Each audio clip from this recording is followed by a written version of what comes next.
বিশ্ব নেতাদের সঙ্গে করম ধরানোর সময় ভারতীয় প্রধানমন্ত্রী নরেন্দ্র মোদীকে পাত্তাই দিল না ফ্রান্সের প্রেসিডেন্ট। 11 ফেব্রুয়ারি শীর্ষ সম্মেলনে এই দৃশ্য দেখা গেছে। তুরস্কের অ্যানাদোলু নিউজের প্রতিবেদনে এই তথ্য জানানো হয়। প্রতিবেদনে বলা হয়, প্যারিসে এআই সম্মেলনে অংশ নেওয়া বিশ্ব নেতাদের স্বাগতম জানায় সম্মেলনে হাজির হন ফরাসি প্রেসিডেন্ট। এই সময় মার্কিন ভাইস প্রেসিডেন্ট জেডি বিশ্ব নেতাদের সঙ্গে শুভেচ্ছা বিনিময় করেন ফরাসি প্রেসিডেন্ট। এই সময় ফ্রান্সের প্রেসিডেন্ট মোদিকে এড়িয়ে যায়।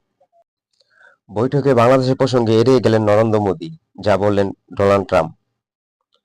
দ্বিতীয়বারের মতো যুক্তরাষ্ট্রের প্রেসিডেন্ট দায়িত্ব ডোনাল্ড ট্রাম্প দ্বিতীয় মেয়াদে দায়িত্ব নেওয়ার পরে প্রথমবারের মতো ওয়াশিংটন সফরে গেছেন ভারতের প্রধানমন্ত্রী নরেন্দ্র মোদি। সেখানে এই দুই নেতার মধ্যে একটি বৈঠক অনুষ্ঠিত হয়। বৈঠকে আগে আন্তর্জাতিক গণমাধ্যম মুখোমুখি হয়ে কথা বলেন তারা।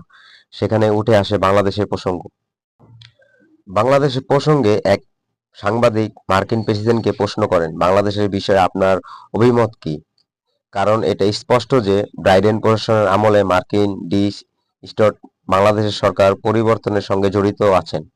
এমনকি মোহাম্মদ ইউনূসও জুনিয়র সরোসের সঙ্গে দেখা করেছিলেন। বাংলাদেশের বিষয় নিয়ে আপনার দৃষ্টিভঙ্গি কি?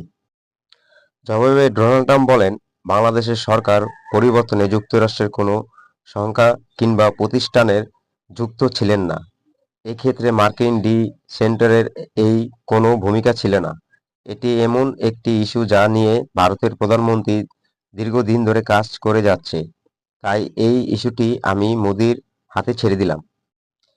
এরপর বাংলাদেশের ইস্যুতে করা প্রশ্নের উত্তর দিতে ভারতের প্রধানমন্ত্রী প্রতিবেদনকে আহ্বান জানান প্রেসিডেন্ট। তবে এই প্রশ্ন এড়িয়ে যান মোদি। আলোচনা শুরু করেন ইউক্রেনের যুদ্ধ ইস্যুতে।